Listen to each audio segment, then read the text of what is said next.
We have a lineup that we really believe in terms of the defense. We have a lineup that we know is a tougher lineup to zone. And it was difficult to get our offensive lineup out there on the floor to attack their zone. Again, credit to Coach Nash, it's just a great game plan. And so, it was really trying to construct some shots that we could put the ball in the basket and hammer the offensive boards ourselves and put some points on the board. But, we knew that we were going to have to defend in order to win. So, just trying to get our noses ahead in the overtime and in the fourth quarter and close it out with defense. And, I guess we ended up doing that. Coach, how about the decision to give Isaac go back in the game? He wanted to play? He was just tired. The blood was all fake. No, the players make those decisions. Isaac said, I went over to him, I said, is it broken? And the doctor said, no, it's not broken. And I said, get back out there. And so he said, let me get the bleeding stopped and I'll be right there. So that's all. That's what happened. Coach, it took 8 years before Ateneo Lasal. What can you say? Look, I think we need to enjoy this.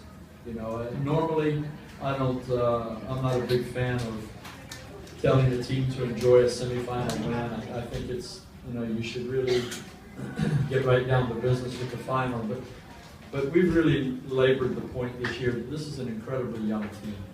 And this is an incredibly special win for this team to beat the defending champions, to come back from the Game 1 loss, to do this without G-Boy Babylonia, our leader. And nobody talks about him, and that's a crime for you people not to understand how important the captain of our team and one of our toughest rebounders and the anchor of our defense. He is the anchor of our defense, how important he is, and how much steeper the mountain became when we lost him to the ACL injury.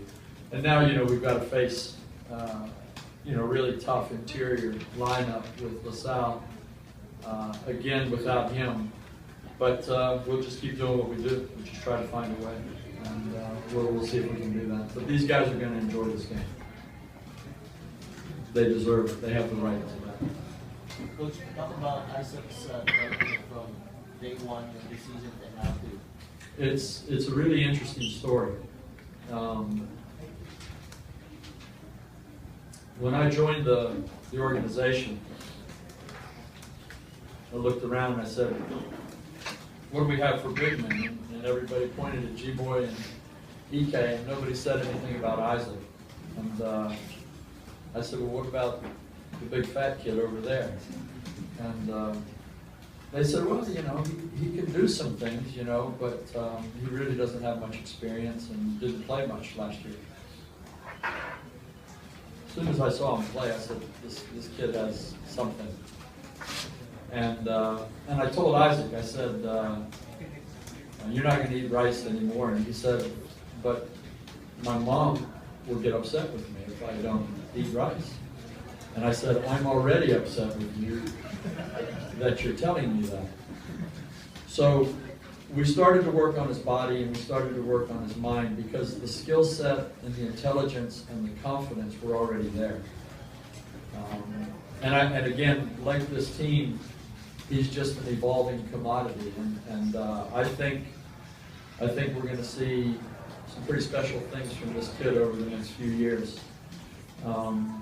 Let's not get ahead of ourselves. He's going to be in a war over the next week. But he has shown everything that I like in a basketball player. He's shown intelligence, he's shown heart, he's shown intensity. Now he has shown some pretty good toughness. And this is what great players are made of. So with a lot more hard work, staying on the path that he's on, he's an incredibly humble kid. You're never going to get anything out of him. We'll see, but I think he has a big upside. Let's talk about the final play where he had to rush back and challenge the shot. He had to do his job, They all have to do their job. And, they know that. But I don't think he did anything remarkable there. He did his job. Maybe Fat Isaac wouldn't have gotten there, and that's a credit to our coaching staff, the work that they've done. You know, they've turned him into a much better athlete than he was, and we're going to